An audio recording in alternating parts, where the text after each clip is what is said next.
A very warm welcome to you at home. I am Musam Khalipi and this is Afroshowbiz News, the show that brings you all things art and entertainment from around the African continent. Now, to keep in touch, feel free to email us at afroshowbiznews@sabc.co.za. Also follow us on Twitter. Our handle is @AfroShowbizNews. Let's have a look at stories making headlines this week. South African-Australian actor gets listed by Time magazine.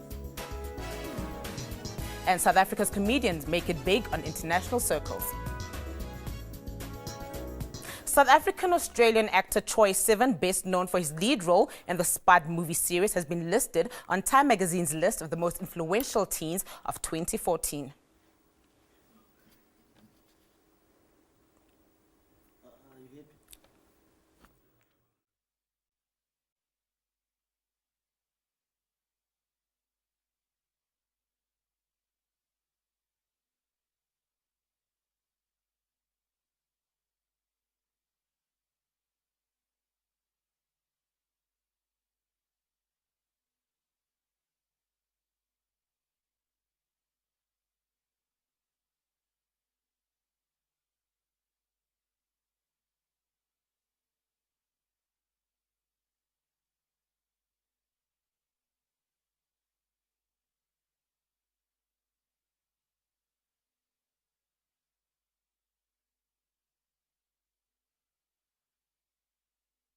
I've actually received my army call-up papers. The Johannesburg-born 19-year-old who moved to Australia when he was just a toddler shot to prominence in 2009 with his role in X-Men Origins Wolverine, which he snagged after a Hollywood producer saw him on YouTube.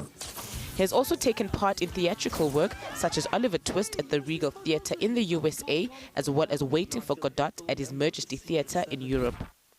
Sivan then went on to star in a number of films, and in addition, the 19-year-old donated all the profits from one of his most successful songs to a children's cancer hospital. He has been an activist for the gay and lesbian community. On August 15, 2014, he released a 5-song EP entitled Tricks, which debuted at #1 on iTunes in over 55 countries. The album debuted at #5 on the Billboard 200 the following week, scoring Sivan his first top 10 album. Happy Little Pill, a song on the album, peaked at #10 at the IRIA singles chart, which was certified gold by the Australian Recording Industry Association for shipments. To date, the young star has released 2 studio albums, Dare to Dream as well as June Harvey. South African choreographer, teacher and dancer Fana Chabalala has chosen dance as a medium to express himself and some of the issues that people face. He's currently in France to perform one of his pieces titled Man and to work on French choreographer Michel Calemenes.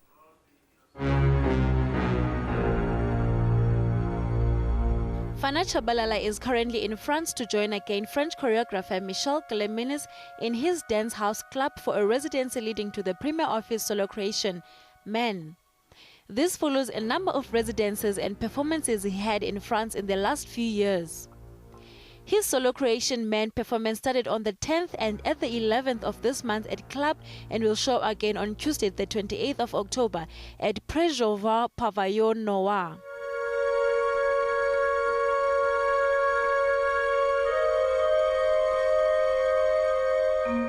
Chabalala's Man is inspired by an ideal kind of a man within society and how the roles and responsibilities have changed throughout years, leaving man in a state of bewilderment. A man in a society is expected to be brave, industrious, and dominant, and if this is not achieved, most men end up losing their image and ego as a dominant figure in society. The choreographer also looks at how the 20 years of freedom have affected the role of a man within South Africa and how this has given indirect platforms to our leaders to become what they are today. Later on in December, fellow dancer Thulani Chauke will join him to perform his duet Between Us at Club as part of a new festival called Festive Angst. Chabalala is the 2013 Standard Bank Young Artist Award winner for dance. He is currently a professional company member of the Forgotten Angler Theatre Collaborative and Assistant Artistic Director.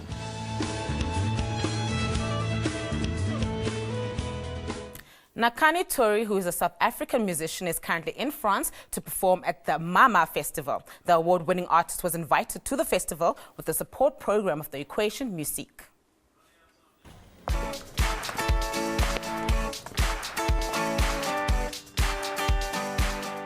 Nakane was performing at the annual Mama Festival in Paris, also known as the gateway to French music market.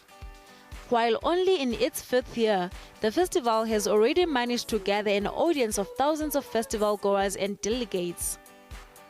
Mama is a music and convention festival based in Paris for the international music industry actors. These include producers, promoters, agents, record companies, publishers, promotion companies, media and other sectors. The 3-day music festival seeks to bring together French and international professionals from the music industry to the heart of Paris. On stage there will be about 100 live acts, 50 conferences and 20 venues. Approximately 200 French and international speakers will be present on different stages and will debate the music industry's current vital issues, propose and discuss future considerations. Nakane made his recording debut in 2013 with a series of releases produced by Matthew Fink and recorded at the Sting Music Studios. He began performing in South Africa in 2011 and quickly gained popularity. The festival, which started on the 15th, ended yesterday in Paris.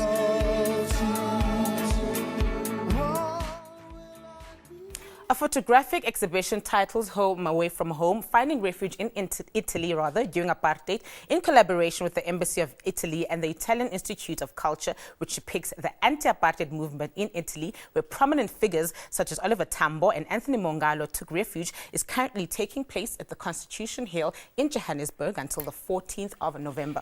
We have in studio Maurizio Moriano, who is the chairperson of the Italian section of the Hellenic Sorry.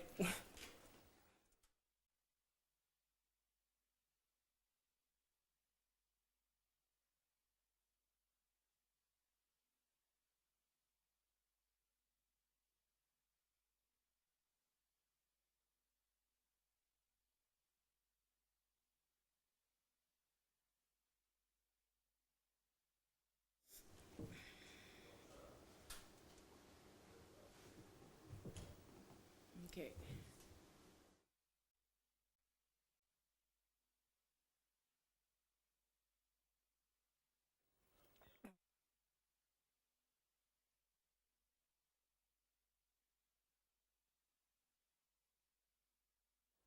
Okay, cool.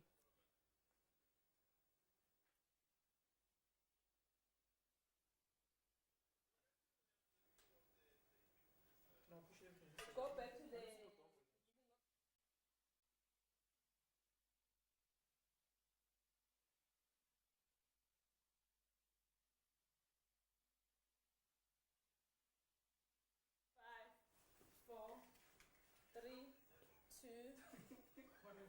A photographic exhibition titled Home Away from Home, Finding Refuge in Italy during apartheid, in collaboration with the Embassy of Italy and the Italian Institute of Culture, which depicts the anti-apartheid movement in Italy, where prominent figures such as Oliver Tambo and Anthony Mongalo took refuge, is currently taking place at the Constitution Hill in Johannesburg until the 14th of November. We have in studio Maurizio Moriano, who is the chairperson of the Italian section of Hellenic Italian-Portuguese Alliance. Now, welcome to Afroshowbiz News. Thank you very much, Musa. Thank you for coming. Very happy to be here. Thank you so much for coming. Now, Maurizio, please take us through what the exhibition is actually all about. Well, the exhibition, first of all, is very important, especially for our children in South Africa, because it illustrates an important chapter in our history. And in summary, it deals with the assistance that Italy gave, and specifically a city called Reggio Emilia in northern Italy, that Italy gave the liberation movements of Africa. From 1970, the city of Reggio Emilia began the assistance to the liberation movements, and the exhibition specifically or predominantly, I would say, deals with the period from 1970 onwards. But from 1975, it becomes more relevant to South Africa because that is the time that the so-called Portuguese colonies got their independence, and then the focus sort of moved towards the assistance specifically to the ANC liberation movement. All right. Now, Maurizio, what are you hoping to achieve from this exhibition? Well, if I could just give you a few important aspects of the exhibition, right, which then takes us to our specific goal, which, as we say, is to ensure that the people of South Africa, and specifically our children, study this chapter in our history. If you analyze and look through the exhibition, one will see that in 1979 and in 1984, there are two very big ships that are sent from Italy to the southern parts of Africa to assist. And those ships contained 3,000 tons of aid. Then in 1984, they contained 5,500 tons of aid for the assistance of the people in exile. The next point is, for example, the Sechaba magazine, the journal of the ANC, was translated in the 1970s into the Italian language. And there were 4,000 copies printed to make the Italians more aware of the struggle against apartheid. All right. If I can just maybe interrupt you there, Maurizio. What are you maybe hoping that people that come to see the exhibition will take away from it? What are you hoping they will take away from it? Well, what they will take away from it is to understand not only the struggle that took place in South Africa, but also the important things that were achieved by President Oliver Tambo and Anthony Mongalo and the Italians in ensuring that the process unfolded towards the establishment of a democratic South Africa. All right. And then where exactly are you maybe hoping to take the exhibition? Well, the exhibition at the moment is at the Old Fort at Constitutional Hill. It will be there until the 16th of November. All right. And then the Italian Embassy and the Italian Institute of Culture have requested that the second stage be in Cape Town. All right. Well, thank you so much for joining us, Maurizio. It's been a pleasure having you on the show. Thank you for having us here. Thank you. All right. We will now go for a quick ad break, but do not go anywhere.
Welcome back. Togo recently hosted a regional festival that brought together veteran and upcoming comedians. With this festival, they hope to learn from each other and find ways to make laughter and profit.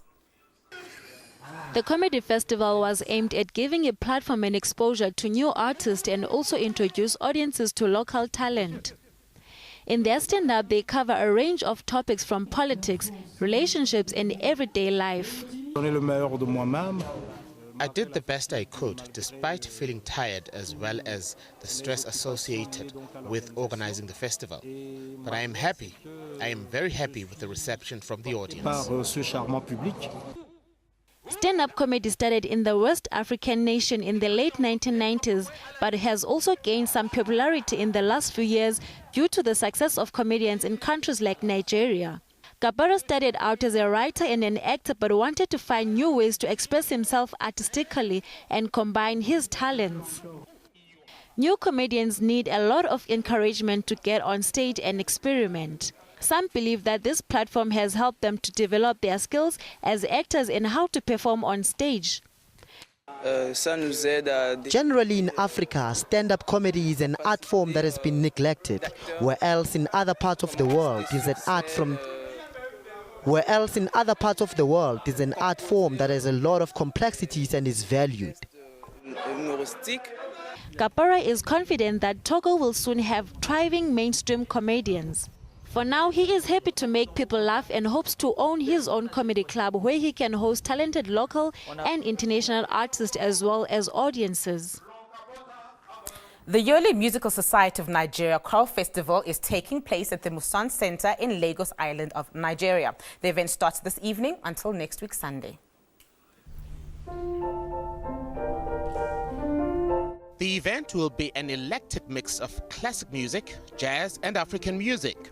It also has other regular menus like stage play, art exhibition, choral concert.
Welcome back.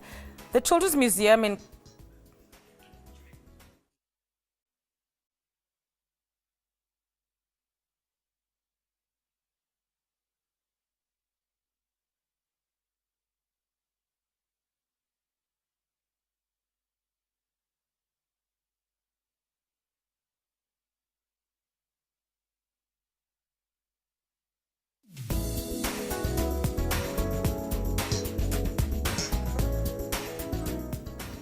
The Children's Museum in Cairo has opened its doors to blind kids, putting them in touch with Egypt's ancient history. This was to celebrate White Cane Safety Day, an international event that has been observed annually since 1964 to celebrate the independence and achievements of blind people. The children were allowed to touch some of Egypt's ancient artifacts, something which is normally strictly forbidden. The manager of the museum, Mahmoud Al-Halwaji, said it was important to give the children a feel of the country's ancient history. As you know, it is forbidden to touch the displayed antiquities at museums, but we make an exception for the blind to let them feel, so that when we tell them about a statue, how big, great it is, or the strength of the king and his body and muscles. The museum has a school for the blind and materials written in Braille to make it possible for vision-impaired people to read.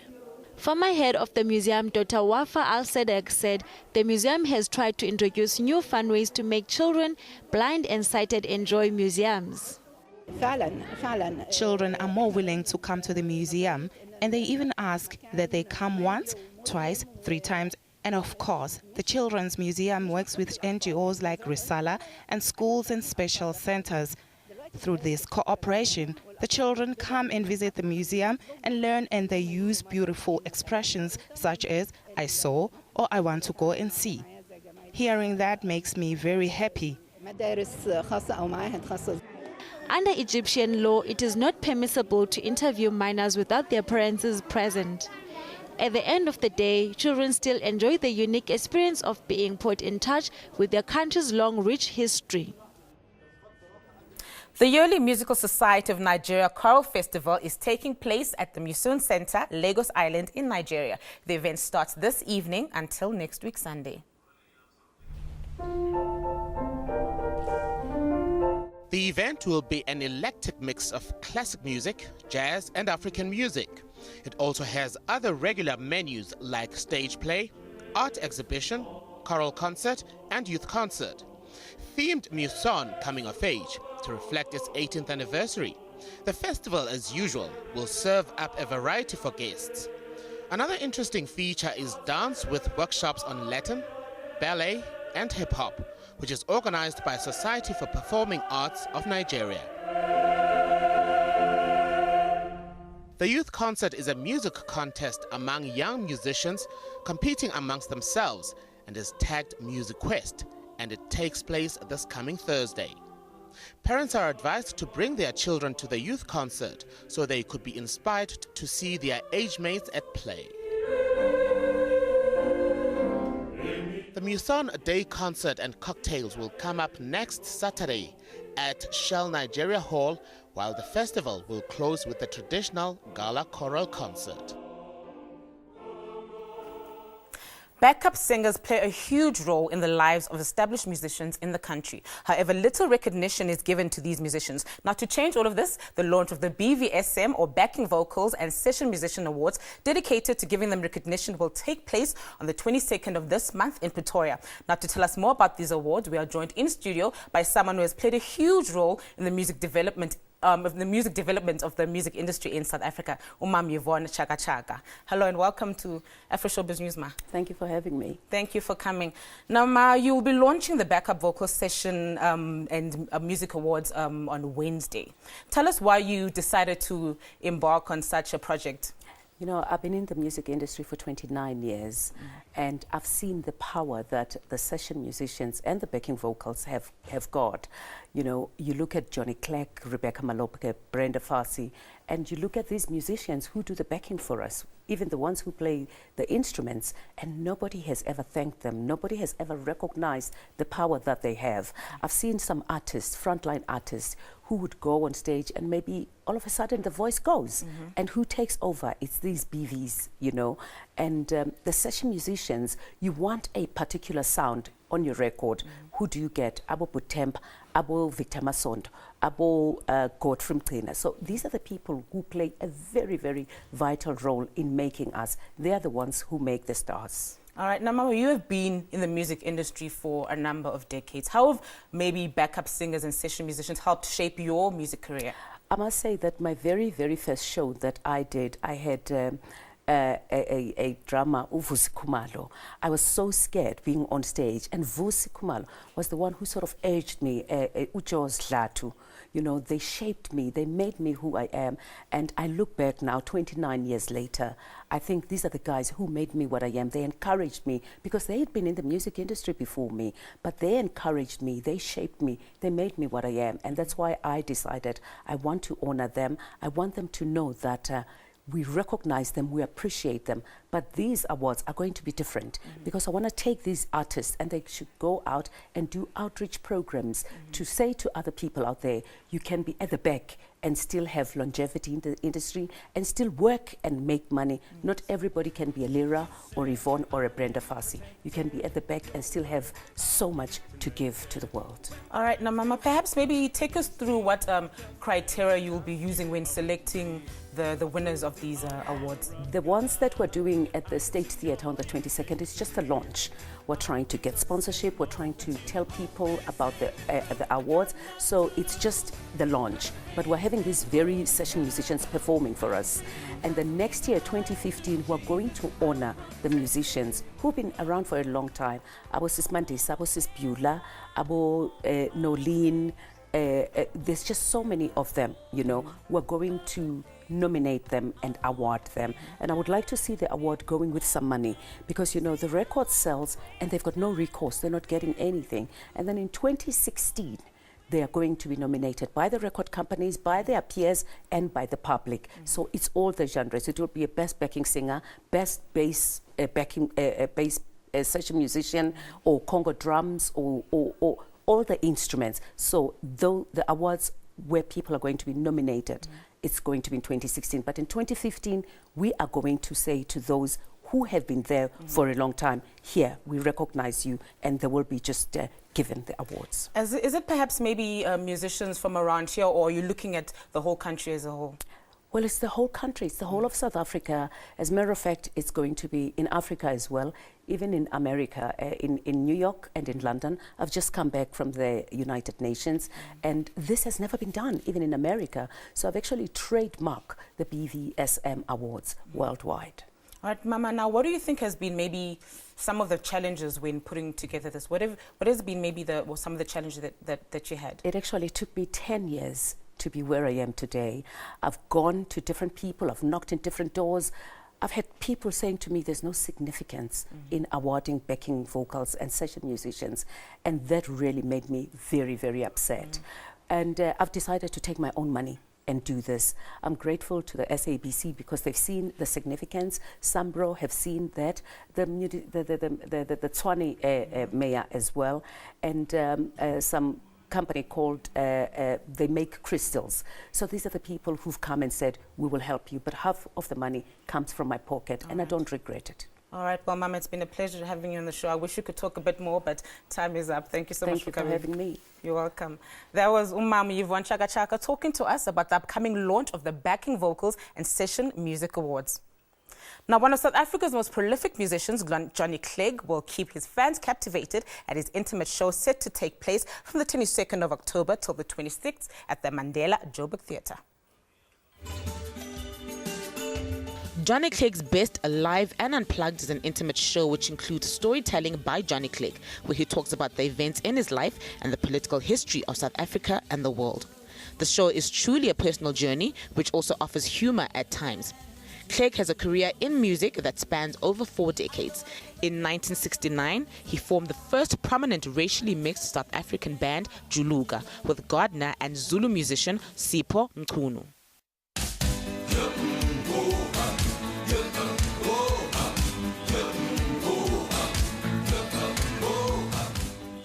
He's an important figure in South African popular music history with songs that mix Zulu and English lyrics as well as African and various Western styles of music. He has sold more than 5 million albums worldwide and has crossed borders in music by attracting all kinds of races.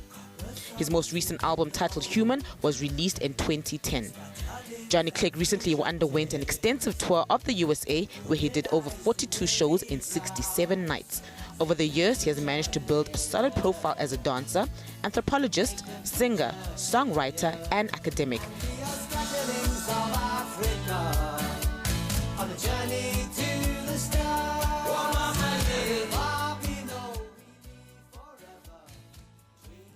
This week, we take a look at a book titled Taming the Teenager by Gavin Fish. Taming the Teenager is an affectionate book by a respected long-time school principal at the business of understanding the teenage psyche. As long-time principals of Cape Town's Fishhook High School, well-known educator Gavin Fish interacts with more than 1,000 teens on a daily basis. Taming the Teenager... Okay. I thought you said I must stop, sorry. You thought you said I must stop, sorry.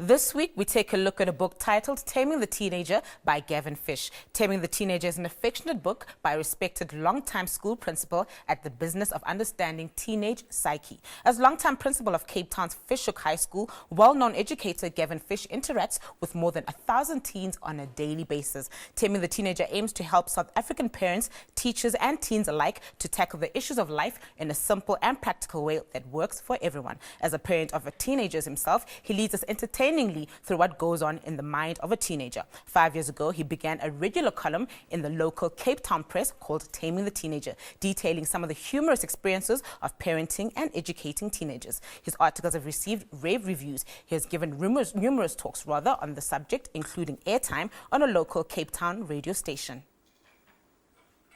You are still watching Afroshowbiz News. If you have missed any of our shows, be sure to catch us on our YouTube channel by simply searching for Afroshowbiz News. Time now for another ad break. Don't go anywhere.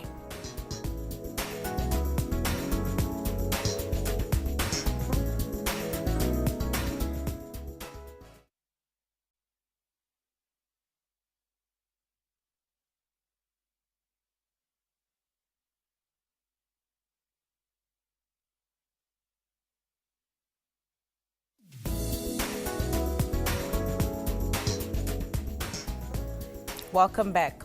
South African comedy continues to grow and has been receiving international recognition over the years. South African show Late Night with Loyiso Gola has just received an Emmy nod, while comedian Trevor Noah is set to be joining American satirical show The Daily Show with Jon Stewart. The Late Night News with Loyiso Gola team surely have a lot to be proud of after bagging yet another International Emmy Award nomination. This follows its 2013 nomination. This also made the show the first South African satire show to be nominated 2 consecutive years for an international Emmy. The weekly satirical show has been nominated in the Best Comedy category with other international shows such as Please Like Me from Australia, The Mayor's Wife from Brazil, and War Owls 2 from Belgium. This was announced earlier this week with a total of 40 nominees from 19 countries who will be competing in 10 categories for an international Emmy. The show anchor Loyiso tweeted on Monday night that the Emmy nomination was dedicated to those who fought for the freedom of speech in South Africa. The 41st International Emmy Awards Gala will be held on the 24th of November.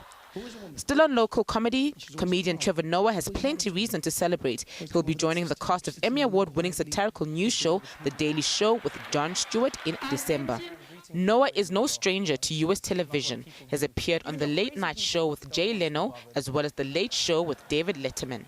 He has been working hard building his profile as a comedian in the country by performing at various venues across the USA. History 101, I hate President Obama. Ask me why. And I said, why? And he was like, what?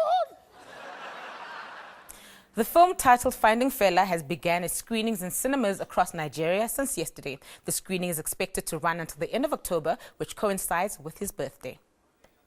I am Fela, who no mortal can ever kill. The Academy Award winner Alex Gibney, known for his deeply insightful documentaries, has delivered a straightforward and engrossing biography of late Afrobeat king Fela Anikulapo Kuti in his latest project, Finding Fela. the film recaptures the story of Fela Anikulapo Kuti's life, his music, as well as his social and political importance. Shot in black and white and color formats, the film showcases actual footages from Fela's life and times. It also encapsulates revealing interviews from family members and cronies including Femi Kuti, Yeni Kuti, Bill T. Jones, Jim Lewis, Ricky Stein, Lemi Garioku, and Queen Kewe Anikulapo Kuti, among others. We have now come to the end of our show, but be sure to catch the repeats every Sunday at 2 a.m. and again at 1:30 p.m. From me and the rest of the Afroshowbiz news team, it's thank you and goodbye.